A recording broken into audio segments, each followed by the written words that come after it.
Blog Talk Radio.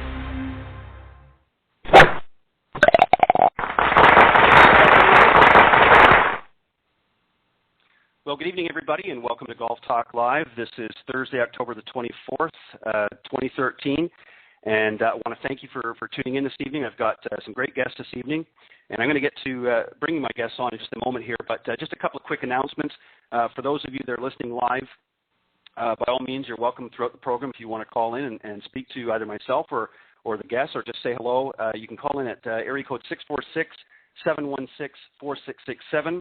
And if you're a little bit shy and you don't want to come on and say hello that way, you can send me an email, and I'll certainly relay the message to my guests at ted.golftalklive@gmail.com. And also, when you get a chance, visit me on Facebook and check out our Facebook page at facebook.com/golftalkliveblog. And also make sure that you check out the Golf Talk Live blog or website at www.golftalkliveblog. As many of you remember, over the last few weeks, I had mentioned that I was going to be having tonight's guest come on again. We had this gentleman on probably about a little over a month ago now, Mr. Pinder from Ontic Golf. And unfortunately, we had some technical difficulties that night, or rather I did, I guess, and it just wasn't satisfied with the outcome of that program. So I've invited him back, and he's going to talk to us here in a moment or two. But let me just, one other quick thing I want to get out. I'm pretty excited about, and actually we were just talking about this off air before I went live. November 7th, I've mentioned several times on the program, Mr. Billy Casper is going to be coming on here, so you want to make sure you tune in for that for a couple of reasons. He's coming on with another gentleman by the name of Kent Novus, who is one of the founders of a great sports hydration drink called 9 Iron. They're going to be coming on and talking a little bit about that. And then Billy's going to stick around for a little while and talk a little bit about his career and his new book that's coming out, or actually has been out, I guess, for a little while now, called The Big Three and Me, which I'm sort of deep in the middle of reading right now, and I want to make sure I get that done, of course. But anyways, make sure you tune in for November 7th. Spread the word that Mr. Billy Casper is going to be coming on the program on November 7th here on Golf Talk Live. Let me get to my first guest tonight, Mr. Bernie Pinder. He's the founder of and president of Ontic Golf. And also joining him is Dr. Greg Ortman, who, if you remember, he was on a few weeks ago as well, talking about his book, Golfology. But tonight they're going to be talking a little bit about Ontic Golf. And gentlemen, welcome to the program. Wow, great. Ted, this is excellent to be back on with you. I appreciate it. Not a problem. I'm glad to have you guys back, and touch wood, we're going to pray that we don't have any technical difficulties tonight, and we'll get a clean show out for you. But Bernie, I just wanted to give you an opportunity to come back on, as I said, as a result of some of the problems that we had the last time, and just really give you a chance to talk. Let me just, before we start, though, I want to thank you on air. I know I've thanked you personally on the phone and via email, but Bernie had shipped me out a few weeks back one of his putters, and let me tell you, what a phenomenal putter. Probably one of the best clubs I've got in my bag now for sure, and I'm excited to get out there and use it. I'm hoping the weather's going to be good this weekend. I've been a little busy the last few weeks, and I haven't had a chance to get out and test it out yet, so I'm going out this weekend whether it snows or whatever happens down here in Florida. So thank you very much, Bernie, for doing that. I really appreciate it, and I'm very excited to give it a good test. Oh, I'm really glad you like it. We hear that a lot from people that we fit. You're talking about snow. We woke up to snow here this morning in Grand Haven, so we're a little envious of you down in Florida. Yeah, I know. I was only kidding because we're not getting snow down here. So. Yeah, I know that. Bernie, you're rubbing it in is what you're doing. Yeah, exactly. Okay, Bernie. Let's just start first off. Let's just start a little bit. Tell us a little bit about the history of Ontic Golf, how it sort of came about, and how you sort of came about with the vision. Ted, I tell you, I took up the game of golf in 1964. I was 24 years old. I was interviewed for a job as a sales engineer, and in that job they asked me if I played golf, and I said these words exactly: "No, I am not going to play that stupid game." And so I took the job. Moved out to Michigan from Maryland. I grew up in Maryland, and the set of clubs arrived. I think it was February or March, but I just started reading everything I could about the game of golf. The first time I hit a ball with a wedge, I was totally hooked. So that's really how I got started. I played in a few amateur tournaments through the 60s and 70s, a little bit in the 80s. I left that company and went into business for myself. But in 1987, in the middle of the night, I woke up with this concept for what we call our dynamic sole technology. It's basically, if you recall, Ping Answer came out with the heel and toe weighting. I just kind of took that and moved some weight down and created the two runners on the bottom of the putter. And at that time, I didn't dream or even realize that those two runners would become the real perfect sole, platform sole for custom fitting to dial in the correct lie angle. One of the other things that I did back then, Ted, is we were the first company to start machining putter heads with 2.5 degrees of loft. And the reason was, if you recall, well, maybe you don't recall those days, but a lot of putters were made in 5 to 7 degrees of loft, but everybody was doing this forward press, so basically what they were doing is de-lofting, and I'm thinking, how consistent can that be? So I started doing some tests on different lofts and settled at 2.5, and actually I did a lot of testing with Ferris State University on putter lofts starting at 8 all the way down to 0, and we found in our test data that between 2 and 3 degrees of loft gave us the most consistent roll rates and distance control. So we made started even then, but we've made all of our putters at 2.5 degrees of loft, and if you look at the industry, almost everybody now is down below 3, and I believe Tiger Woods even uses a putter at about 1. Right. But from 87, go ahead. No, what I was going to say is, so obviously, you know, the industry over time has done the same thing as you have done. Obviously, you got the jump on them, but essentially they've realized that in order to keep it consistent, they needed to sort of find a measurement, if you will, to allow them to do that, rather than, like you said, doing a forward press all the time, which you're not going to do the same every single shot unless you're, you know, a machine. So obviously you had to sort of settle on an amount. That's great. Oh, you know, even if you look at Phil Mickelson, just not too long ago, he even wrote an article about this forward press that he was doing. And if you ever observed what he was doing, you know, he had like a 7 to 8 degree of loft on his putter, and he's de-lofting it by moving his hand so far forward, and it was inconsistent. He was either hot or cold. Now you notice he's kind of gone away from that. There is a slight forward press, but he's gone away from that drastic forward press that he's promoting. So, but from that design, I don't even make that head anymore, by the way. I was the original. I used that in 1990. I tried to qualify for the senior tour at Prestantia down in Florida. But it was a hobby for me. I was really making onesie-twosies. I had some real good amateur players. I had a couple of local PGA guys using it. And in 2003, I had a group of guys call me. They wanted to meet, and because they were using a putter, and they just thought this thing needed to get out there. So the company Ontic was formed in 2003. We had our signature series putter at that time. I only had 2 designs. We were trying to sell them online. We ran into a lot of difficulties because it was difficult to measure, because I had to bend everything on a Mitchell to custom fit it. You know, I could do it in person, but to try and do it online was an issue. And so in 2000, again, that was 2003 when we formed Ontic Golf. In 2007, my son and I, sitting around thinking, how can we make a putter that the individual could adjust the lie themselves? And after about 17 months of development, we introduced the MPOS series mallet at the PGA show. And Ted, we came out of that show, the comments and their sales were phenomenal.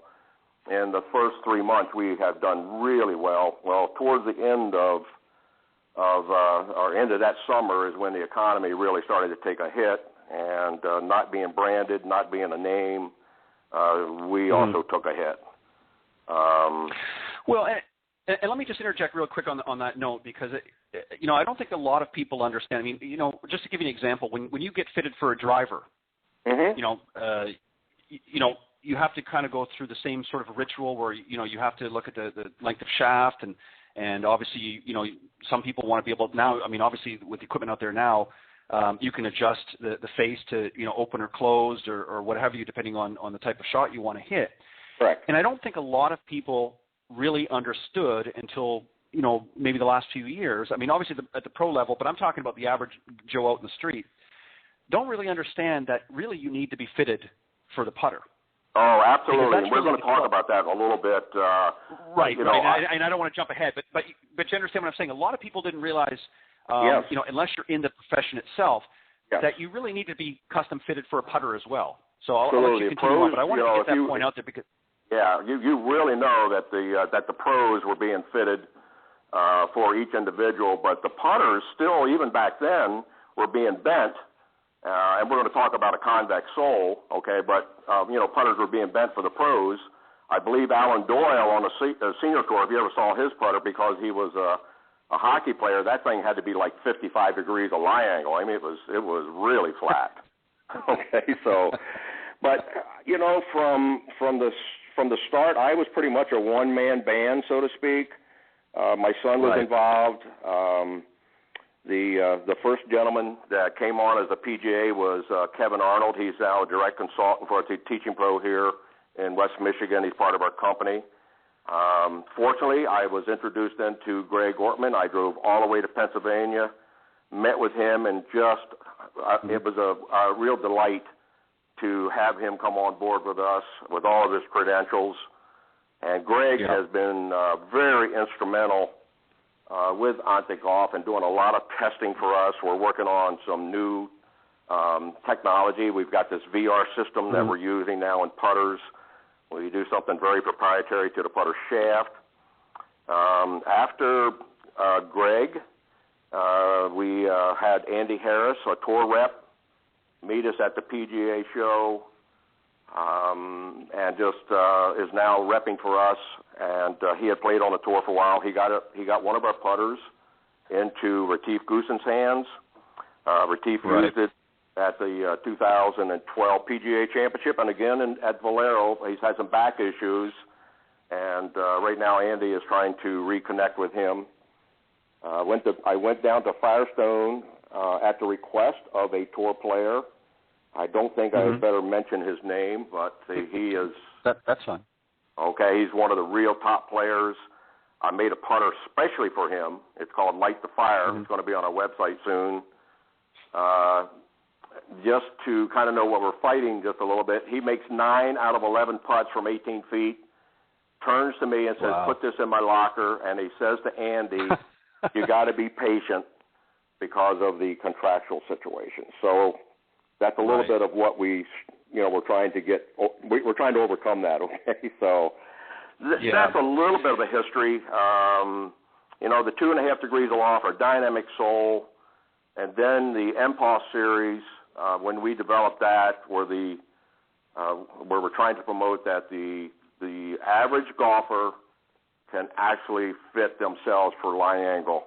There are 2 critical areas that we feel for the golfer that needs to be done. You're talking about the fitting of drivers, you're talking about the fitting of irons, the lie angles, the shaft. Technology in the shaft has just changed this industry as well as the golf ball. But in putters, really hasn't been a lot done. They've been playing with MOI, they've been playing with face balancing, they've been playing with like the spider, with the weights in the back and all of that. But the 2 real keys in becoming a more consistent putter is to have precision lie angle for you personally and have the right length for you. And I'm not talking half inch. We do it in 1/4 to 1/8 of an inch, or 1/4 to 3/8 of an inch for the length. Those things are very important. And when you dial in the lie angle and you dial in the length, those 2 are relational. You can't have one without the other, and it has to do a lot with your posture. So that is all of what Ontic is putting together. Well, and that's it. Let me just jump in here real quick. That was really what I was trying to say earlier too. Is the importance of being fitted with for a putter, because I'll give you myself as an example. I'm 6'4", but most of my height is in my legs. Yes.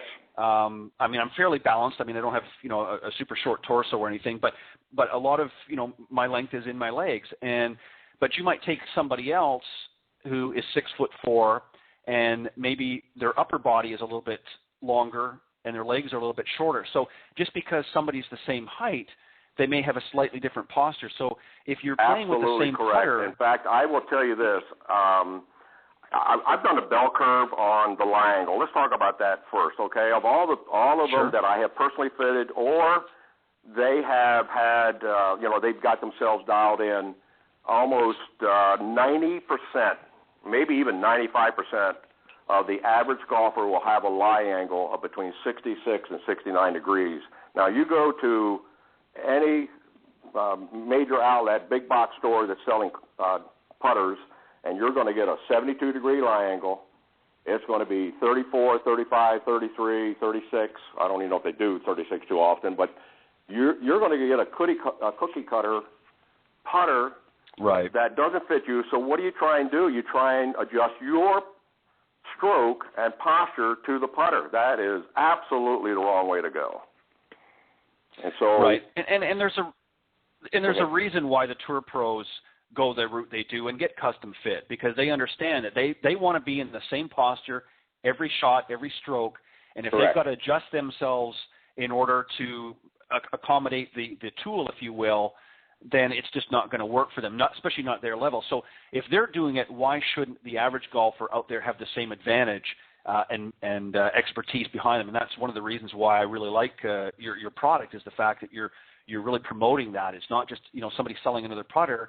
You're actually selling a concept and a design and technology that is really going to benefit the golfer, and not just moving weight around and things, as you said earlier. And that's really one of the reasons why I really enjoyed listening to you the last time and wanted to have you back. Well, thank you. You are correct. It is to get the right putter. I've made this comment. It's going to be on our new website, by the way, that if we fit you and we have a chance to have you go through our ritual of the putting procedures, we are almost going to guarantee that you will make better putts. And it has to do with the club fitting you. And that also has to do with the grip size. There's been a lot of talk about the grip pressure, etc. I don't know how to really dial into the grip pressure. I believe that the feeling is mostly with the instructors is that the pressure should be light to medium. And how do you quantitate that? What I do with my students when I'm working with them, first of all, I look at the grip and their current grip. I believe I like the reverse overlap. For me, I use a double reverse overlap. It's a little different grip. But after they get the grip and I work with them a little bit, I actually ask them, and I look at their hands. If they got white knuckles, they're actually killing that grip, basically. So I reach over and I grab the thumb, and if I can't move that thumb off that grip, that is way too tight. It's a wrong pressure point, too, by the way. There should be no pressure on the thumb on the grip. And then I will actually put my hands on their hands and give it the pressure that I want them to feel on the grip. Now, if I was to kind of put a number to that, I would say it's very light. It is probably a 2 to 3. Okay, right. so, Well, that's hard to say what 2 to 3 is for you and 2 to 3, but I'm just, to kind of give some kind of a value to it. But right, that's what I'm doing. Pretty much, I think with. Go ahead. Right, and I think that's pretty much with really the golf grip in general. I think a lot of people tend to tighten, have too tight of a grip, and as you say, you're seeing white knuckles in that, and putting even more so, because putting is, when you're swinging a driver or a longer iron, things like that, you want to have a little bit firmer grip. I mean, certainly not, an 8-9 or something like that, but you do need to have a little bit, because you are swinging. You've got a lot more momentum than you would with a putter. But, putting is a little bit more of a finesse, and you really have to have a nice, even stroke. And if you've got a death grip on that putter, then you've got tension running all the way, especially up in your upper body, and you're just not going to make a pure stroke. And, obviously that's where you're going to get putts, going offline, and your shoulders and that are not going to move in the proper motion that they need to be. And so you're right. You need to have a lighter grip, and that's something that has to be factored in as well when you're designing a putter, because you want to make sure that the grips are fitting people well, that it's comfortable. It's not just aesthetics and how it looks. I mean, obviously that's important too, but it's how it feels to the person. And if they're not playing with the proper size grip, just like when they're playing with their regular set of golf clubs, if they don't have the grip properly either, then it's just not going to work for them, or as effectively as it should. Yeah, I totally agree. I think subconsciously you will, even if you start with a light grip and you start to make the stroke, I think there is a slight increase in the grip pressure, so to speak. Sure. That I'm looking for is that it's really amazing. You can grip with your hands and grip it fairly tight and still not have a lot of tension up in the up into the elbow area. Okay, it can be done. Right. So I'm looking at grip pressure. I'm looking at all that. I want to get back to a point you comment about the pros, though, getting fitted, and why our dynamic sole is so critical to have a precise lie angle. As you are aware, every putter on the market today, except ours, we have what we call our dynamic sole. All of them are convex, which means they're rounded. And if you have a rounded sole and you set up one time and, feel good, the next time you set up that you just move back a little bit or you move forward a little bit, you roll the putter up, you roll it up on the sole a little bit, or you roll it down, you have just changed the dynamics of that stroke. Now, when you're in the pro level, that can be critical, okay, as far as making putts. So that's our dynamic sole. Well, when you dial that in and get that lie angle, it's there every time. And the way we teach is when you set the putter up behind the ball, you do it to make sure it's flat. Then you've got to get up in the right position. Right.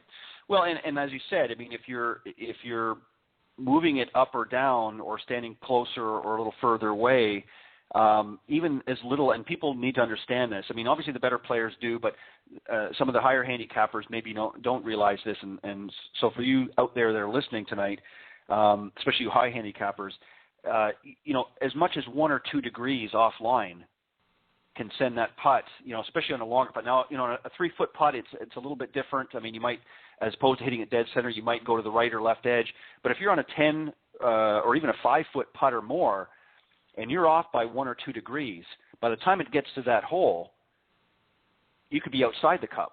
Yes, 1 degree at 10 feet is about 3.5 to 4 inches right or left. If you don't start it on line, that's one issue. If you don't start on line and not the right speed, now you got 2 issues. Right. And I'm in Ben Crenshaw's. I believe that speed dictates the line, and we'll talk about that a little bit here in just a few minutes. But custom fitting is critical. Yeah, I just want to make that point to the listeners out there. Custom fitting is critical to have it done correctly. That putter is the same stroke after stroke. We have like 5 or 6 models now. All of them have the dynamic sole. We have a patent on that. I have a patent on the MPOS adjustability. And I think with our team that we got coming on board. Oh, by the way, I didn't mention Barry Goldstein. Barry also joined us this year. He is an instructor out of Florida. You've interviewed Barry. His daughter has won 100 tournaments down in Florida. Is playing for LSU right now. And Barry's a top 25 golf instructor, saw our product, and he actually asked us if he could get involved with us. And Barry is also now a new member of Ontic Golf. Having said that, last year, I want to bounce around just a little bit here, Ted. Having said that, last year I talked to a number of PGA instructors, teachers that came to our booth, and we were talking about introducing our ambassador putting clinics. That is not died. It had to be put on a back burner with some other things we got going on. But I'm hoping this next year that we're going to put that together. We're going to be looking at really key golf instructors, golf teachers that are very interested in our system and our putting clinics, and we really want to get that off to help us start introducing this great product to the masses, so to speak. So that we're looking forward to hopefully have that out early in the spring. Right now, our website's being redone by a very beautiful lady and her husband, Nikki Litherland, and Tiffany. They're in Australia right now. Met them in Maryland when they were here. Fitted Nikki for a putter. Loves it. And so we're trying to get that up and running. So what I would like to just talk to you about real quick is the fitting. What I'm looking for when I'm trying to fit a putter, and what we're going to be teaching is first that it starts with posture. You mentioned you are 6'4". I'm 5'7". Yep. I'm just the opposite. I'm probably from my waist up as tall as somebody that's 6 foot, but I have shorter legs. So my putter is made for me at 67 degrees of lie angle, and it is about 33 inches. Okay. Right. Posture. When I'm talking about posture, you cannot fit someone if they don't have the right posture, which means we're looking at the and we're working with somebody. We're looking at how they stand. What I like to do is have them stand straight up, feet together, arms hanging down. I like to see them just widen the stance about shoulder width so it's comfortable. I don't want it real wide. I don't want it too narrow. I don't want a lot of pressure up in the hip area when you take your stance. I want you to take just a very slight knee flex. I want you to bend over from the waist until the arms hang free of the body and they can move back and forth without restriction, that it feels comfortable. As you bend forward, there is a natural arc or angle from the shoulders up through the neck to the head. That is not straight, so there's a natural angle there. I like that angle to be maintained as you move forward. I don't like the chin on the chest. And whether your eyes are over the ball or inside the ball doesn't matter to me. I don't want it ever outside, but I don't care if it's over or inside. If you get in the right posture, you'll make the right stroke. Perfect. Okay? And that's again, that's important during the fitting process to make sure that you have all of that in place. Right. And this is like you said earlier, buying something off the rack that's not being fitted, as you said, just between you and I, you're 5'7", I'm 6'4". If we both grab the same putter off the shelf, it might be fitting you a little bit better perhaps than it would me. So, you're not doing yourself justice by doing that. You really need to be custom fitted, as you said, and that's extremely important. But what else is important during the fitting process? Well, as I am doing that, again, I'm going to be looking at the grip. We're going to be talking about the grip. We're going to talk about grip size, too, by the way. That's something that we've been wrestling with just a little bit. As you're well aware, the larger grips kind of came into vogue for a while. There's now a mid-size, the standard. And this is not something that I have developed, but there was an article I read not too long ago about measuring the hand from the crease in the wrist down to the end of the middle finger. And if that is over 8 inches, that spread, then you really do need like a mid-size grip. Since I'm 5'7", my measurement is just about 7 1/4 inches, almost 7 1/2. And I use a standard grip. I feel it. I can feel it in my fingers. And I believe it was. I believe it was. Hold on, just a second here. Mm-hmm. It was Brad Faxon, who is well known as a putter. I like his routine, by the way, or his ritual, and that's the amount of time it takes him to read greens, set up, and make a stroke. But he makes a comment. He says the putting grip should be held in the fingers. I kind of agree with it. You don't want to be real tight, or you want to have it up where you can feel it in the finger. For me, that is a perfect grip. Now, having said that, and I've said this to every one of my students, if you can putt with that putter behind your back and you're not going to miss any, I'm not going to change, okay? I mean, it's kind of an exaggeration, but what works for you works, okay?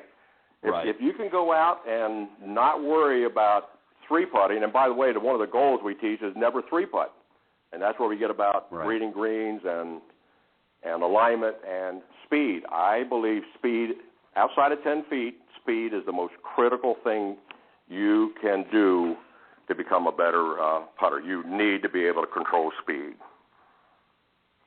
So, well, and just to touch on your point, just very quickly here, Bernie, let me just jump in here real quick. But just to talk about what you were just saying with respect and, putting styles and how somebody putts, I know you were just sort of half kidding here, but, if you look at somebody like Jack Nicklaus and you look how he set up to his putts compared to some of the other guys, he had a very unorthodox looking putting style, but yet it worked for him. Yes. So, obviously there's some key fundamentals that have to be put in place, I think, for everybody. But again, if somebody has a little bit, of an open stance or something like that, whatever works, as long as it's working. But the key thing here really that you want to emphasize is it's not so much the putting style as opposed to making sure that the putter is fitting the individual that you're setting up with. And that's really what's important. It's not so much how you are putting on the greens and things like that, but it's to make sure that the equipment that you're using is properly fitted. Wow, that's a great comment, and I tell you why, because it's about consistency, okay? Mm-hmm. And you, as I went back to the convex sole again, I believe that all you have to do is make a slight change in something and roll that putter. That'll never be consistent. With our putter, once the golfer dials that in to it feels comfortable and sits flat, he's got to come up and be in the same position all the time. Now, two other things that are very critical in this. Now, let me go. I'm going to get to that too, but I'm going to come one thing again on the fitting. What I'm looking for in length on a putter is I like to see there is a crease line. If you are right-handed and your left hand high, there is a crease line where you would extend your hand in front of. If you bend your hand so you're looking at the palm. Right at the base of the pad of the hand and the wrist, there's a crease line.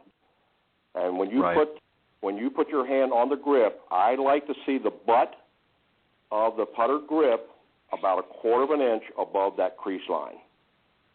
Right. And then I take that measure from there to the bottom of the club, and that's the length that I will make. Okay. So as an example, let's say if I Bernie, just to throw something in there, let's just say as an example, if I had a 33-inch putter that I was using to do the measurement with, and let's say the butt end was 1/2 inch below that crease line. Yes. What would your measurement be then? I would ask for that measurement. If you measured 1/2 inch, I'd add 1/4. So in other words, I would add 3/4 inch to the length of that putter that you've got. Okay. That's what I wanted to make sure that the listeners understood what it is. Thank you. You were okay. Perfect. Yeah. Great illustration. The other thing is if you have the putter right now and you are choking down, you got to choke down, and you've got 1 inch or 1.5 inches or 2 inches of grip above that, that putter is not as consistent as it can be. Now, there's other issues too. I mean, some of our putters are adjustable for weight. That's kind of a personal choice thing. It's really hard for me to say an individual needs a certain weight. There is a rule of thumb, however, in fitting that if a putter is actually below, say, 32.5 inches, because of the swing weight change, I might make that just a little heavier. And if you are up above, say, 35.5 inches, I would also make I would make that a little bit heavier. And sometimes just a few grams can make a difference. With our Impulse series, I have a putter that actually I can adjust the weight in those to 1 gram. If there's anybody out there Wow. that says they need a putter at 372 grams, we can make it. So we've got Perfect. some great CNC capabilities. Everything's made here in Grand Haven. And, so the fitting part of it is really, really the key. So in the fitting system, you want to make sure, number one, you want to check the posture and the relational fitting of the lie angle and the putter length. So there's really 3 points that you're looking for when custom fitting one of the putters? Yes, so that is true, but then a the weight may become an issue with someone. They may like a little bit heavier putter. And, right. of course, style. You know, everybody doesn't like a mallet. Everybody doesn't like a mid-mallet. Right. Some may not, some may not like a blade. I will tell you that Carly Ray right now is using our Signature Series blade putter. Right. Nick, a young kid here, and I won't mention his last name, but he has set a course record at the age of 16. He shot a 62 at his home course. He's the club champion there. He won district, state, regionals in his freshman year. Almost duplicated it. He missed state by one shot the following year. I think I love the kid, but I think the pressure got to him a little bit. He just wanted. He's a top 60 AJGA this year. Didn't play super well, but to be in that category at an age of 17, that's pretty awesome. Yeah, and so we've got some really, really good stuff going on. And so if I may, I don't know how much time we have left. I know you have another guest. Well, no, that's fine. We still got some more time. Let me just take a quick little break here. I just got a couple things I just want to throw out there just to remind everybody, for those that maybe joined a little bit later in the program, and then we'll get back and wrap up with I know what you want to follow up with here. Just for those listeners that are tuning in, as I said, a little bit later in the program, my special guest this evening is Mr. Bernie Pinder. He's the founder and president of Ontic Golf, and he's just talking a little bit about not just about the putting in general, but mainly about being fitted properly and the importance of being custom fit, and that's something that Ontic Golf prides itself very, very much so, and I agree. And again, Bernie, I want to thank you for sending a putter out to me that we talked about, and you had fit for me, and I'm really looking forward and excited to get out there and give it a try. And I just want the listeners to understand that, as I mentioned earlier in the program, for those of you that were here, most golfers, when they're going out and purchasing a set of golf clubs, tend to focus more on the... Oops, I just lost you.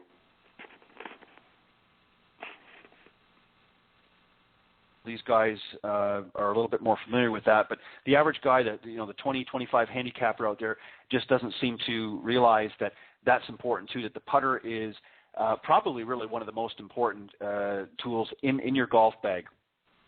You're using that more than you are your driver for sure. So if you're getting your driver custom fit, then there's no reason why you shouldn't get that putter custom fit. And Ontic Golf has definitely got the solution here. So we want to make sure that we get you in touch with Bernie and his group, and we can get you some more information as the show progresses on. But Bernie, let me just, so we can wrap up here, I know that you want to talk about the preset ritual and setup and that. You want to talk about, was there some other things too that you wanted to let the listeners know?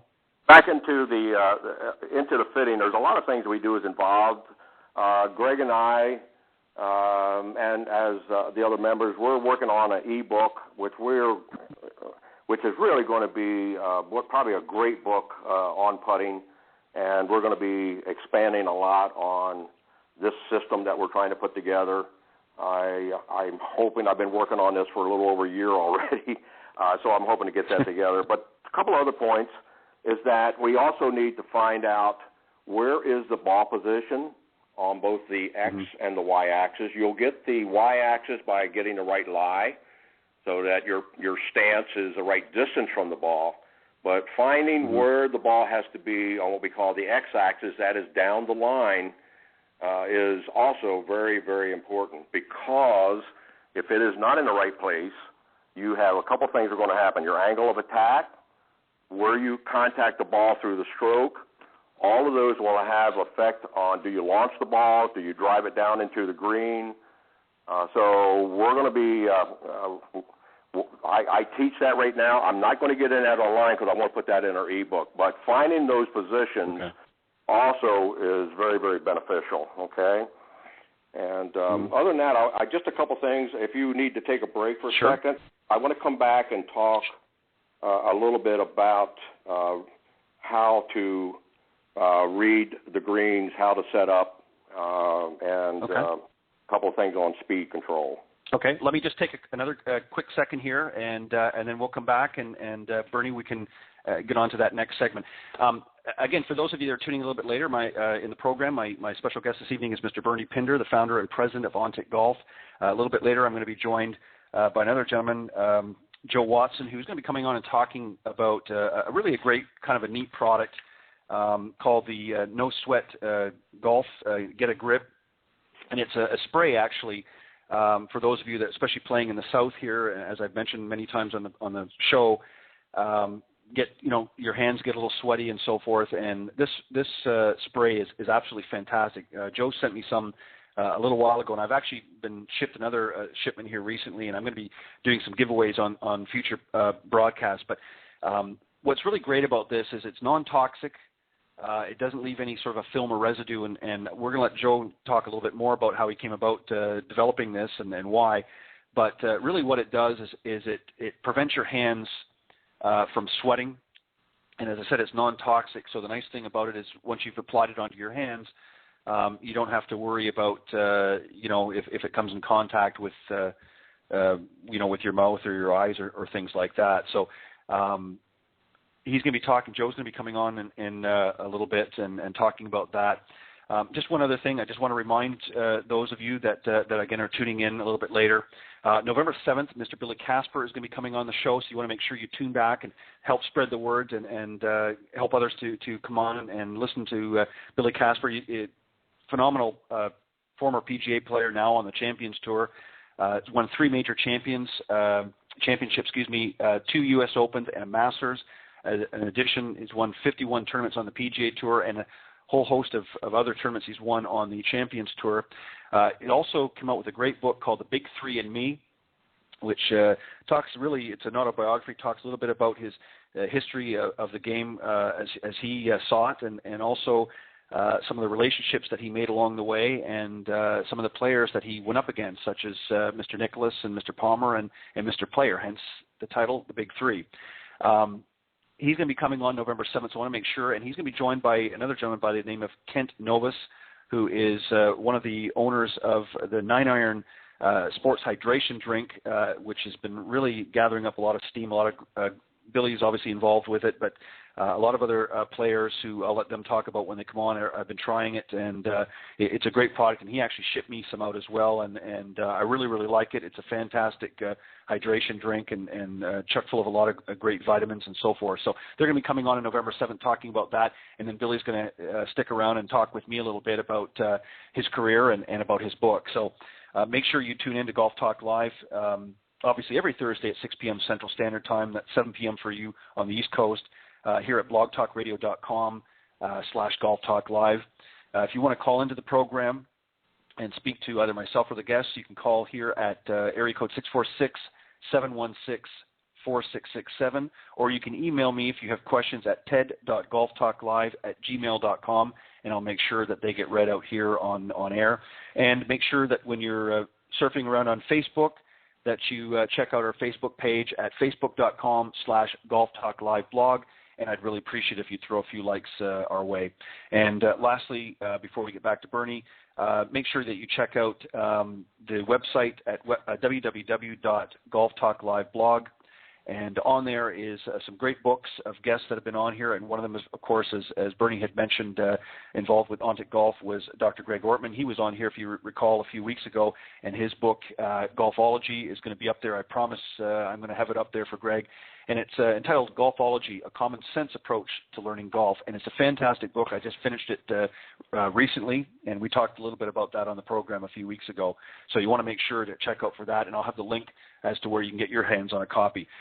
Bernie, let's get back to you and talk a little bit more about Ontic Golf. Great. You know what? I'm just about ready to mention Greg's book also. I got it right here in front of me. Great book. There's some great stuff in there. So, and I want to go back to the ebook that we're putting together. The title of that book is going to be called The Ritual of Intuitive Putting. And those two words were selected very carefully.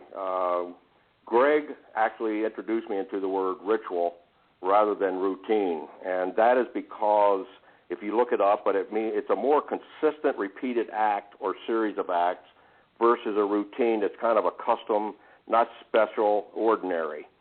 And then intuitive is knowing as if by instinct without conscious reasoning. And I believe it's like throwing a baseball. You know, a lot of times, in the sports industry, you'll talk about being just throwing a ball, not consciously think about what you're doing, you just do it. You got to be almost that way in playing the game of golf. And so that is going to be the reason why we have named our book The Ritual of Intuitive Putting. Now, the other thing at golf, I've always used this. I call it like there's really two games inside the game of golf. One is tee to green. Basically, it's getting the ball in the area. It's hitting those finesse shots. It's getting it close to the pin. And the other one is putting. And if you talk to any pro, they're going to tell you to be able to win a tournament, they have got to make putts. Not Billy Casper, but one of the players mentioned, all of a sudden I just forgot his name here, made a comment that 3 putts in a tournament, just 3 putts makes the difference from either winning or finishing in the top 10. And that's for 4 rounds. And if you take a look at the stats, the top money winner to the 200th money winner, and take a look at the numbers, there's a difference of 3 putts from top to bottom. It's mind-boggling. And regardless, sorry, go ahead. Yeah, regardless of the course. Go ahead. Sorry, Bernie. Okay. Yeah, regardless of the course, you've heard 45% of the course is putting. Well, the percentage on a par 72 is 50%. 50% of a par rating on a 72 par course is putting. And, so they realize the importance of putting. And if you take a look at the pros, I think they take more time in a setup in putting or reading the greens, taking more time to do that than probably any other shot that they take in golf. And I always tell my students also, I said, never step up to a putt that you don't think you're going to make. Never. I don't care how long it is. You always want to feel very and love putting. You've got to really like it. And that's what I try and teach my students. So I also teach them this. We're talking about we've been talking about the fitting and the design and why Ontic.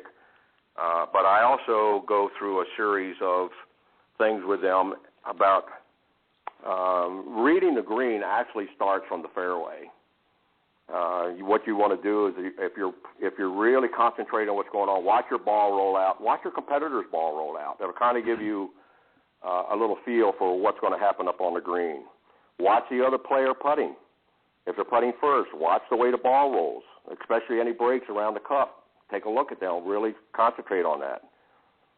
And I maybe do something a little different than some. I read from behind the ball. Once I determine and mark the ball, I go behind the ball and look down my line.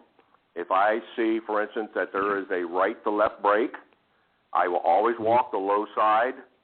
And as I'm walking down the line, I'm looking at that line from the ball to the hole very carefully. I'm picking out blades of grass. That's how close I'm looking at this green. It's not a casual thing for me. As I walk, I never go behind. For me personally, I don't go behind and look back. I go to what I call the oblique, or about a 45-degree angle, back 3 or 4 or 5 feet, and I'm looking back up. If it's, like I said, if it's a right to left, you're kind of looking back up, and I'm looking for the break that's going to take place in that area 1, 2, 3 feet out, because most of the break is going to happen as the ball starts to slow down. And then I go back and I'm looking at where is the ball going to enter the cup. Is it going to enter it from, say, a 3 o'clock position, 4, 5, something like that? And I don't look at the cup. I only look at that spot. Okay? As I'm behind it then, I go back behind the ball, looking at that spot. I will pick a spot out in front of my ball that I want to line the putter face to. I will take a couple of practice swings at the speed I want to make the putt from behind the ball. I walk up to the side.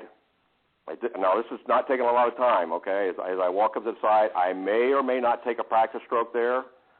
I always put the putter down behind the ball with my right hand because I'm right-handed. I line the face to my spot. I look at the hole, I look at the ball, and I putt. It's gone. There is a study done that says that you will make a better putt if you do it within a 3 to 4 second time after you put that putter behind the ball. So this should happen very quickly. Now, I am a straight back, Are you there? Sorry, finish your thought, and then I'll... Yeah, I am a straight back, straight through believer. I do not believe in the arc. The arc putt to me is a two-plane stroke. It is not only the shoulders dipping back somewhat on the vertical, but you also are turning around the spine. I teach, and I got a little grief from this from some people until I've had a chance to demonstrate. Okay? We've made a product called Putter's Grail that I use for teaching also. I showed this to Barry. He said, oh, my God, I can't believe it. But I teach that the only contact with the putter is your hands. Yeah. It's not your shoulders. It's not your elbows. It's your hands. And I teach that the hands, and I'm talking about the hand speed, my stroke length is almost the same for a 2-foot putt as it is for a 15-foot putt. Stroke length. My speed, hand speed, is a little different. I want the hands and the shaft to go straight back to line. What will happen, and I don't think about the head at all. I'm looking at the back of the ball. As that shaft goes straight back, as it goes back towards the end of the stroke, so to speak, if you happen to look at the putter, it looks like it's slightly open. Right. But if you come straight back down, it is a natural back to square at impact. You will be much more consistent with that stroke than an arc stroke. Then it has to do, as we talked a few minutes ago, where is the ball on both the X and Y axis? You need to find the place that the putter is at the bottom of the swing arc when it makes contact with the ball. Right, and I think, Bernie, that a lot of players out there, I think one of the biggest, misinformation, if you will, is, as I said earlier, obviously there's different putting styles and things like that, just like there's different playing styles. But I think that you have to understand the different components to putting, because it's not as an easy science. As an example, like you said, it's not really a science. You know what I'm saying? Ben Crenshaw said putting is an art. It's not science. And so did Bobby Jones, by the way. It's a matter of touch. It's a matter of feel. It's a matter of consistency and duplication. And that is not going to happen if you don't have a custom-fit putter. I firmly believe that. Or I'd have given up making putters a long time ago.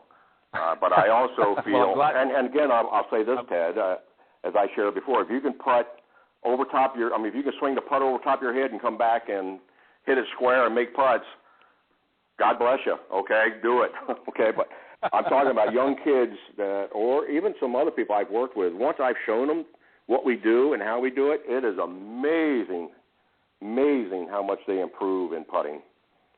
And that's a delight for us. And I mean, if you look, and if you look at some of the best putters, going back in time, and even some of the ones today, what your point that you made a few minutes ago about not spending a lot of time once you put that putter head down is critical. I think what happens to a lot of people is they get up there, they go through their routine, maybe some of them very similar to what you're doing, but then they'll get over that putt, the putter head gets down, and the next thing you know, several more seconds have passed, and what ends up happening is then all of these, just much like on a regular shot, all of these other thoughts start creeping in, and the next thing you know, tension maybe creeps in.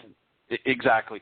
And so once you've made and you've committed to the stroke that you're going to make, and you've got your line, and you know exactly what you're going to do, and where you want to put that blade or what have you behind, once you commit to that, you need to be ready to make that stroke within a few seconds, as you said. Otherwise, a whole myriad of problems start to arise. So you raised a very valid point there, and I think a lot of people don't focus enough on that aspect of their putting. I'm going to add something to that, because as I'm going through a lot of my little notes here, I have an article by Dave Stockton that I was trying to, and he states tension is the greatest enemy of the golf swing. We try to make everything relaxed and natural. So in other words, he's teaching, I teach no tension. There should be no tension in your body anywhere when you're going to make a swing or a putting stroke. But there's other things that need to be done. Again, back to custom fitting, that's critical. Getting the right ball in the right position. And I may say something here. This is a little bit off of what I didn't want to talk about, but I'm going to bring it up. Go ahead. Okay, there are a lot of myths out here in golf, and it's about marketing. It's about concept. I have not tested a putter with either an insert or grooves that improve stroke. Roll. I haven't found one yet. Let me share this with you. And here's the reason why. Yeah, sir, go ahead. Think about the golf ball. It is 1.67 inches in diameter, 90 to 95% dimples. You only make contact on the face at the land area between the dimples, which is a very narrow piece of the golf ball. Sure. It is a sphere, so you only hit it on a 10-foot putt. By the way, with a tape, the size of contact on that ball is less than the size of a eraser on a pencil. Not very big. Sure. And you never hit it the same place twice. No, exactly. And another thing too is, and we've talked about this here on Golf Talk Live about equipment in general, and again, we're not trying to bash the manufacturers and things like that, but obviously it's a PR and a marketing tool to get products out there, and I understand that, but there are definitely a lot of myths in the equipment end in general, because as I've said many times on this program, and I make no bones about it, I love a lot of the new technology. I think it's great and it's fantastic. But it depends on whose hands it's in, because if it's not in the hands of somebody that knows how to use that equipment properly, you're not going to get that. And I'm talking about. I don't want to leave a misunderstanding here. What I said was I have not found where inserts or grooves help in the roll. Not that it hurts. Right. Okay. I've just not found an advantage into it. Okay. And so that's. Now, somebody might disagree with me. That's fine. You ask one question in golf, you get 1,000 opinions. So yeah, I know that. So that's my opinion. But it's based on some test data that we've done, and I did fail to mention one other thing here. Greg and I have been working on. We do something very proprietary to our putter shafts that no one else is doing. We have been working on another system in the putter shaft. We've introduced it. Now Greg is doing some testing on it called our VR system. We are actually looking at in drivers. And Greg, I believe we have found some very interesting data there too. Am I correct? Yeah, we found in our studies with golfers that are my students that they, at any level of play, we've found incredible opportunities for them to hit the ball straighter, or maybe their dispersion pattern isn't as great, right, without adding any extra weight or stuff that some good golfers would say, hey, this feels heavier, this feels lighter. We're pretty excited about it, but it's going to take a lot more testing, Bernie. Yeah. But we're using it in the putter right now because we have found a help there. Whether it's going to be as beneficial in the driver. Like I say, we are testing that for sure. So, but Ted, there's a ton of stuff. I mean, I've got 40 years of notes here. Okay, but a lot of stuff I just want to come back to. I just want to come back to the importance of custom fitting. I think we've really dwelled on that. If there's anything I want to leave with those listening tonight is how important the putter is and how important it is to have it custom fit to you, the individual, because we are all a little different. And right. Okay, and so if we can dial that in for you, then for sure that, again, I guarantee if we go through that and what we talk about here, you will make more putts. And well, I'm looking forward, Bernie, to testing my putter out this weekend. I'm going to try and get out there and give it a good workout. And again, thank you very, very much for sending that off to me. I can't begin to tell you how excited I am to it's like a kid in a candy store, and it's just I appreciate it very, very much for you doing that, and I'm certainly going to make sure that I help spread the word about Ontic Golf in the next few years. But let me just close with your segment here, Bernie, if I can, real quick. I know you're doing some work to modify Tiffany and Nikki, Litherland, certainly are making some changes to your website, but your standard website's still up, and that's at onticgolf.com. Is that correct? That is correct. onticgolf.com. It is still up. We are still taking orders from there. There's a couple of putters that are not on there. We've introduced the new Mentor. The Light the Fire is not on there. I'm actually redesigning the signature head just a little bit. We're going to put a drop heel on that particular head, make a little wider top line, etc., and it's going to be a little wider sole. And so that, actually, I just approved the drawings this week, and I talked to the CNC group. We're hoping to get those. I'm looking to see my first prototype in the next 2 weeks. And if we get them done, if we make it to the PGA show, we haven't decided on if we're going to go. I really hope we can go, but I will have that putter at the PGA show. Perfect. So it is Ontic Golf. I look forward to okay. Yeah, it is Ontic Golf. I take a lot of calls. I love talking to people about our system. We don't have a DVD up yet. That is another thing we want to work on that will show the fitting method that we just kind of like I went through with you, Ted, on the phone. Right. Of measuring the putter for the length, and then you were able to dial in the lie angle when you got the putter. Right. Okay. Right. I mean, yeah, we knew close to what you wanted to do. Yeah, and it's very, very easy. In fact, I didn't have to do really very much adjustment from what you sent me. You had it bang right on, so kudos to you. But, Bernie, I'm going to have to let you go here. I would love to have you on for the remainder of tonight's show, but I got my other guest here waiting for me. But, Bernie, I just want to really quickly say, again, thank you for coming on Golf Talk Live.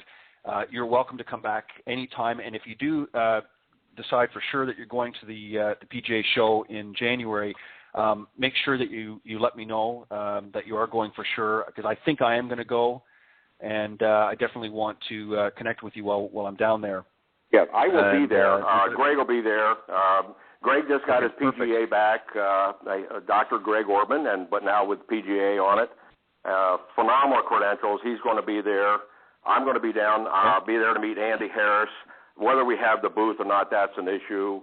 Right. I hope to. Okay, it's not inexpensive. Let's put it that way. So yeah, no, I hear you. Well, even if you don't end up having the booth, Bernie, if you're going to be down there, and Greg, I definitely want to make sure that we connect at some point through the week that the show is on. But I want to thank you guys for coming on tonight, and particularly you, Bernie, for coming back, and I appreciate giving the time and shedding a little bit insight to the listeners here of Ontic Golf. And for those of you that want to get a little bit more information or want to get in touch with Bernie, you can visit his website at onticgolf.com. One last thing, Bernie, when do you anticipate the new site is going to be, the changes are going to be done? Do you know any idea when that's going to be done, or? No, precisely. I have been in contact with sometime Tiffany. in the new year, probably? She's back in Australia right now, but we're hoping in the next 2 weeks. The reason we got to get it up is that we are going to have a Christmas special that we need to get introduced, and we're running out of time. So there's going to be a real nice deal. I'll make sure you get a copy of that too, Ted, if you don't mind. Okay. And yeah, not a problem. I'll make sure that I'll plug that as soon as it's ready. You let me. That's why I was asking. You let me know as soon as it's ready, and I'll make sure I plug it on air for you. Fantastic. Thank you. I really appreciate talking to you. Not a problem, and I look forward to hopefully seeing you down at the PGA show in a couple of months. Yep, I'll be there for sure. Whether, like I said, whether booth or not, I don't know yet. All right, sounds good. Thank you very much, Bernie. You have a great evening. We'll talk to you soon. Thank you too, Greg, for calling in. Thanks, Ted. See you in Orlando. Bye for now. All right, sounds good. Thanks, guys.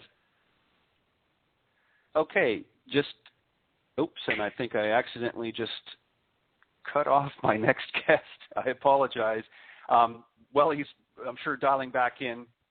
I want to thank one more time Bernie Pinder, the founder and president of Ontic Golf, and of course Dr. Greg Ortman, who is involved with Ontic. And unfortunately, Barry wasn't able to join us tonight, but Barry Goldstein is also involved with Ontic. With Ontic Golf.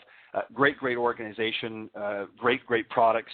And I know that they're just going to continue to supply us with some fantastic products. Joining me here in a second, as soon as he calls back in here, is going to be Joe Watson. He was the inventor of the No Sweat Get a Grip spray, and I'm going to bring him on right now and let him talk a little bit about No Sweat. Well, good evening, Joe, and welcome to Golf Talk Live. Hey, Ted, how you doing tonight? I'm not doing too bad. I apologize. My other guests were just wrapping up, and I was listening to your show on my telephone, and maybe I wasn't supposed to be, but I was listening with all the comments that Bernie was making about his new putter. Sounds pretty good. Right. Yeah, it is. It's fantastic. It does help to keep your hands dry to make a good putt. So I will tell him that. If you got a $5 shot running out there, you better not have sweaty hands, and that we can probably do something about the control. Right, exactly. Joe, I want to thank you for coming on tonight. I wanted to give you an opportunity just to let the listeners know. Joe had shipped me out originally, probably a little over a year and a half ago, a couple of bottles of his product. And as Joe is, I'm here obviously in Florida and in the South, and Joe, you can attest to this. We'll talk in a few minutes here about how it came about. But one of the great things about this product is down here in the South, obviously we deal with humidity and so forth, and I got to tell you, Joe, that product is fantastic. So I'm going to let you talk and explain how it sort of came about and why you came up with the product, and then we'll get into it a little bit as far as how people can get their hands on it. So, Joe, just give us a little background of your product and how you came about coming up with it. Well, those that have moved from the north, like I did, we moved down here from Ohio, it takes you about 2 or 3 years before your body thins down, the blood does, so that you don't sweat too much, but then you still keep on sweating. And I had the darndest time trying to play golf here and holding on to a golf club. My hands kept slipping, and they were just sweating, and my gloves would get slimy like we all do with that. And so I had a trip to Spain because I designed ladies' shoes, and I spent a lot of time in Spain. So I was in the south of Spain in Seville, which is about as hot as what we are, and I was watching a man painting a house. And he was sweating like a pig, but his hands were dry, and he was holding on to that brush. So I got together and talked to him with my broken Spanish, and we came up with what was an old home remedy that he had. However, we brought it back here, got together with a chemist in St. Petersburg, and we put in several other things to it other than he mentioned that helped trigger the device to make it work. And all of a sudden, we've got a new product. And quite honestly, I did like everybody else when he moved from the north. He tried everything that there was, and I won't mention the brands that are out there, but some of them left your hands very dry, but they left a white powder all over everything. And there was other ones out there that I think they were called sticky hands. I don't think they exist anymore. It worked, kept your hands dry. The problem is you went into a bunker all that sticky stuff got on your grips and all the sand got on your grips at the same time. So we tried to do everything with this product to stay away from any of the negative things. And one of them was my neighbor that happens to live in this little island where I live at in Sarasota has a allergy to odors. And since knowing him, I've found out a lot of people have the allergy to the odors, and they go into anaphylactic shock, so we made sure that this product has no odor to it. And it's all food grade, so it's certainly not going to kill anybody, but it does keep your hands dry and all of the humidity that Ted and I are talking about. Yeah. Well, what I liked about it, and you touched on it, really perfectly. The one thing I liked about it, it was non-toxic, so you didn't have to worry, as you said, for those, and especially this day and age where there's a lot of allergies and things out there, and it didn't leave any sort of a residue or powder, effect. And what I did, and I don't know if this was, sort of one of the proper ways, but just as an example, and I'll let you talk about, how it's applied in that, but I obviously play with the glove on my left hand, and one of the things that I did was I actually applied it on my hands before I actually put the glove on. And what I found it did was on the hand that, I wear my golf glove, it actually prevented it from creating a lot of moisture underneath. And a lot of times, like as we both understand here, playing in Florida in the middle of summer, it gets darn hot. And, so even your glove gets, sweaty and you just a mess. And I found that the product, even with my hand inside the glove, still managed to work and prevented my hands from sweating up, which saved me having to replace a lot of golf gloves. Well, it's a lot of fun to be able to see people, especially that come down here from the north and they're playing golf, and we're not sweating because it's relatively cool for us when it gets to be in the 60s and 70s, and they're still sweating, and see them hanging their glove on the side of their golf cart because they've sweated so much, and I just go over and squirt their hands with this stuff and tell them they won't do that anymore. The glove is interesting. It will probably let your glove last 5 times as long as normal. You just don't get that slimy feeling that you do when your hands sweat underneath it. And we've been trying something different with the glove, and I'm always a little reluctant about talking about it because I happen to like the feel of a glove on my left hand like you do, and pro shops want to sell gloves. So we're not trying to put glove business out of business at all. We're just trying to keep it from being slimy. And the one thing that we're trying with it is that if it's a leather glove, a real Cabretta kid skin that has pores in it, just like your hands do, if you spray the inside of that glove before you ever put it on when it's brand new and spray the outside, you'll be amazed at how long it'll last. Well, I'm going to have to try that. I didn't do, and I wish I had talked to you first because I could probably save myself a few more gloves. But I did, as I said, I sprayed it on my hand, that went in the glove, and I still found it helped tremendously from the glove getting moist and sliming, as you said. And one of the things that one thing, Ted, that I have found that as you stay and you start talking to people all over the world about this, because we sell it on the internet and it goes worldwide, and especially when our temperature starts to get cooler here in Australia, it starts to get extremely hot at the same time, and we get orders that keep coming in from Australia and New Zealand. But in talking to a couple of pros that we have that use the product, in fact, there's a young boy in England, in Hoylake, Jason Drainfield, and he swears by it. He says, I don't even practice until I spray my hands with it to go out there because it helps me hold the grip lighter. I don't have to put a stranglehold on that grip to hold on to it when it's sweating. He says, I make a better swing. Well, and also, too, what I found it did for me, and this is why, I was very, happy to have you come on and promote this. I have been promoting this for some time now on the show, and I've got it up on our website, is what I also found, too, because my hands weren't sweating like they were in the past, even my grips, like a lot of times if you didn't use this product, your grips start to get a little bit slimy, as you said, and after, probably the front 9, you're constantly got the towel out, and I found I didn't need to do that after using this product. And the nice thing, like you said, it's not toxic, and it's not I don't have to worry about an allergy, or it doesn't have some sort of an odor that that is offensive or something like that, or triggers some other issue. So it's a great product, very, very inexpensive, and you can get many applications.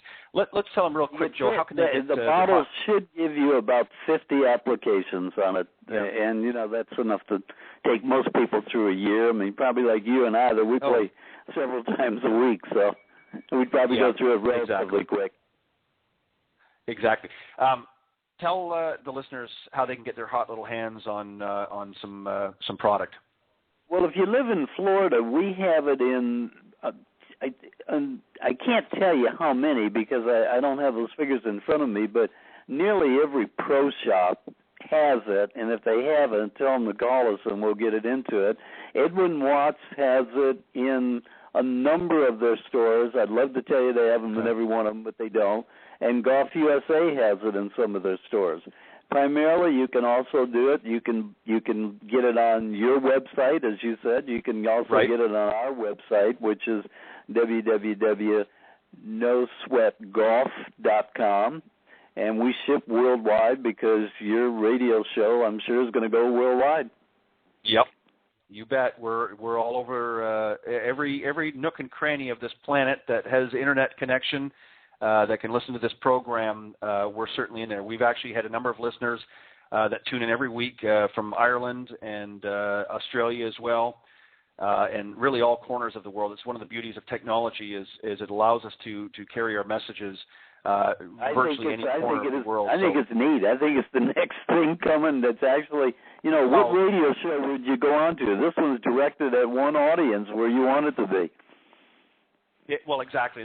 And that's one of the reasons why I came up with this idea to do the program, is I wanted to be able to bring to my listeners and those that have followed me on some of the different social media sites. I wanted to give them an opportunity, to get exposed to some great instruction, to some great products, much like we talked about with Bernie here just a few minutes ago, and obviously some great products like yours, Joe. I want to let the listeners out there be aware of it. So let me just real quick here. I just need to introduce another product really quick here through a short little commercial spot. Young lady by the name of Rita Schienemann introduced me to this product. It's called the Star Putter Putting Tool. Have a listen. Okay. Hi, this is Ted from Golf Talk Live. Are you looking to make more putts, shoot lower scores, and just play better golf? Now you can with the Star Putter Putting Tool. Simply use the tool 5 minutes before your next round and make 3 to 5 more putts. Practice with Star Putter 15 to 20 minutes 3 times a week and lower your handicap after just 10 rounds. Star Putter Putting Tool, available now at starputter.com. This is a great product as well, Joe, and this is one of the beauties of doing this program, is it allows me the opportunity to introduce to my audience some great products. And she was on I believe it was actually the last show or the show before, came on and talked a little bit about it. And I'm a firm believer, Joe, in this industry, that there are a lot of great products out there, and if I can lend a voice and help people become more aware of what's out there, it's not just about the equipment and about the players. Obviously, we want to talk about those things, but your product, I just was really fell in love with. It's a fantastic product, and especially for those of us that are down here. I'm so glad that you came up with this idea to have this radio thing. I think it's wonderful. Well, it's been I'll tell you, it's been a lot of fun, and I've enjoyed it. We've got some great, exciting things going to be happening in the new year. And Joe, I don't know how much you tuned in earlier on, but you may have heard me mention the PGA show, or are you just going to be wandering around there? I'm probably going to be wandering. I'm not going to have a booth this year. I may look at doing something for next year, but this year I'm probably going to go down and wander around. I will call you in advance and tell you, because I go there usually on Thursdays every year, just to talk to potential distributors and things like that about the product. Right. Well, that's basically. I'm going down for a lot of different reasons. I want to see what's new and so forth. But also, well, I always there's a number do of that. people I always go play with all the toys again. Well, yeah, that's for sure. But also, I've had a number of. Yeah, I've had a number of guests on the show that have asked me if I'm going, and there's some specific people that I want to get in touch with while I'm down there with reference to this program. We got a lot of, as I said, a lot of exciting things that will be happening in the new year. We're going to be featuring a number of different programs in the Golf Talk Live brand, and one of them is going to be, if you've tuned in the past, you may have heard me mention Coach's Corner, where I'm going to have a number of guests on at the same time. There'll be 2 or 3 golf instructors. Yeah, and also I'm in the works right now, and I'll just throw a little tease out there. I can't give you too much information right now because it's still in the works, but we're going to be featuring an entire segment every month on women of golf. And we've got lined up some fantastic people that are going to be coming on the program. We're going to be working with some LPGA players and those in the instruction end as well that are going to be coming on as guests and talking about a lot of the different issues and things that women are dealing with in the golfing world. If you will remind yourself tomorrow or today or tonight, send me an email and remind me. I'll send you the name of a young lady who just joined me on LinkedIn, and she has a talk show like yours, but it is for ladies, for women in business, and how that golf can improve their positions in business. Yeah, I think I know who it is, and I believe she's already been in touch with me. If it's who I think it was, I won't say it on air. Yeah, she would. Yeah, I think that's who it is, and we've been in touch. But Joe, I want to thank you for joining me this evening and coming on and talking a little bit more. And as I said to Bernie, you're welcome to come back anytime and talk a little bit more. And I hope that you're going to make it down to. I appreciate the opportunity to come on and hopefully everybody plays golf without having sweaty hands. Yeah, exactly. What a great product. And Joe, just one more time, if they want to get their hot little hands, obviously they can get it on my website at golftalkliveblog.com, but they can also get it on yours at www.nosweatgolf.com. Perfect. Joe, thanks a lot for joining me this evening, and you have a great evening. And I will talk to you soon, and we'll talk about getting together at the PGA show. How's that? You got it, Ted. Thank you. All right. Thanks, Joe. Have a good night.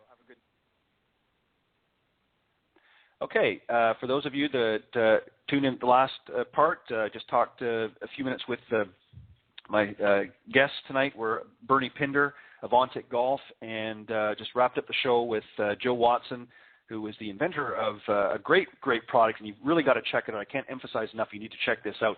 Visit my website at golftalkliveblog.com and visit under the products tab, and you can see it there. You can actually purchase it right from the website. It takes you back to a secure site, so you can order. And I believe it retails for $8.99 a bottle, and as Joe indicated, you get about 50 applications.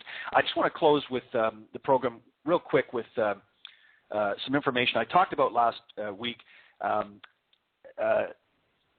My girlfriend Carol, her brother-in-law, and another group are putting together have put together a golf tournament. It's the Boy Scout Golf Challenge, which is going to be next Friday, November the 1st. That's next week, November 1st, and it's going to be at the Highland Oaks, which is Robert Trent Jones, part of the Robert Trent Jones Golf Trail in Dothan, Alabama.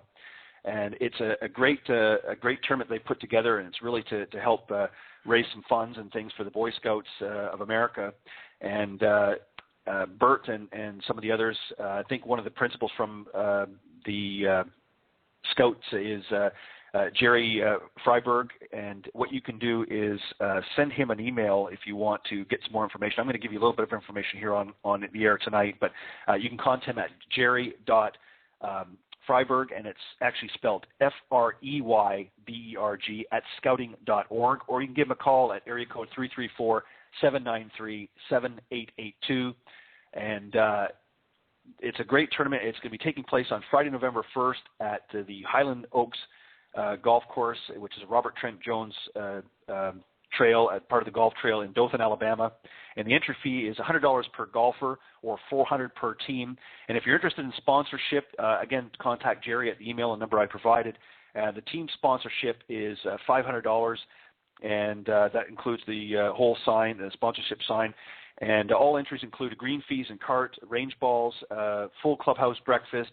There's a gift bag, some raffle tickets, and much more. The timeline is going to be from 8:30 to 10 a.m., the registration and breakfast on the 1st, and also at 9 a.m. to 10 a.m. is the Boy Scout Team Challenge, and at 10:30 a.m. tea time will be a shotgun start, and at roughly about 3 o'clock in the afternoon, depending on time is approximate, depending on how long the rounds take, they're going to have a raffle and awards. So you want to make sure that you check that out, and if you want some more information about that, that's the Boy Scout Golf Challenge taking place at the Highland Oaks Golf Club in Dothan, Alabama. That's taking place on Friday, November the 1st. And if you want to get more information and want to sign up your group for it, or you want to find out about some sponsorship, there's still plenty of time. We've still got a little over a week left. You can contact Jerry Freiberg at jerry.freiberg@scouting.org. And again, it's Jerry, spelled Jerry, Freiberg, spelled Freyberg, @scouting.org, or give Jerry a call at 334-793-7882. And certainly help these young men enjoy a great day, and it's certainly a worthy cause. So I hope that you'll participate, and really appreciate it. Just let them know that you heard about it here on Golf Talk Live. Other than that, guys, had a great evening talking with Bernie, and of course, Joe. Always, as I was wrapping up with Joe, I was saying how I enjoy doing this program, and I hope that you enjoy listening to it. If you've got some guests that you would love to have come on the program, maybe you have a teaching instructor, or maybe you know somebody in the golf business that maybe has a great product that you would like to get on the program, certainly you can email me at ted.golftalklive@gmail.com. I'll be more than happy to get in touch with them and work something out in the schedule. And as I said, we've got a lot of great things coming up in the new year, but in the interim, next week, I'm going to have another great guest. Diana DeLucia is going to be coming on the program, and she's going to be talking about a book that's just come out called Golf Club World, Behind the Gates. And Diana's going to be coming on the program. That's October 31st. She'll be here on Golf Talk Live at 6 p.m. Central Standard Time. And then, of course, the following week, which will be November 7th, Thursday, November 7th, Kent Nobis of 9 Iron Sports Drink, and, of course, Mr. Billy Casper will be joining me. So you want to make sure that you tune in November 7th, so as we talk to both Kent and Billy about the product. And then Billy's going to talk to me a little bit about his book, The Big Three and Me, and a little bit about his career. And very, very excited to have Billy on the program. Really looking forward to it, as I am with all my guests. So thank you for tuning in this evening. I hope you enjoyed it. And if you missed the live broadcast, if you give it a few minutes, the recorded version will be available at blogtalkradio.com/golftalklive. Remember to tune in every Thursday at 6 p.m. Central Standard Time. That's 7 p.m. Eastern Time for you on East Coasters. And make sure that you tune into Golf Talk Live and let some of your friends know about the program. I'm sure they'd like to tune in and listen to some of the guests. We're going to be doing some great things in the new year. Coach's Corner, I've talked about many times. Going to have some instructors on here talk about that, and also going to be putting together a new segment which will be available, and I'll give you a little more information in the weeks upcoming on the dates when that's going to be launched. But also another one for women of golf. Got some really exciting things happening there. Again, I'll let you know in the weeks to come. So thank you very much, everybody, for tuning in. I appreciate it. And remember to visit our Facebook page at facebook.com/Golf Talk Live blog.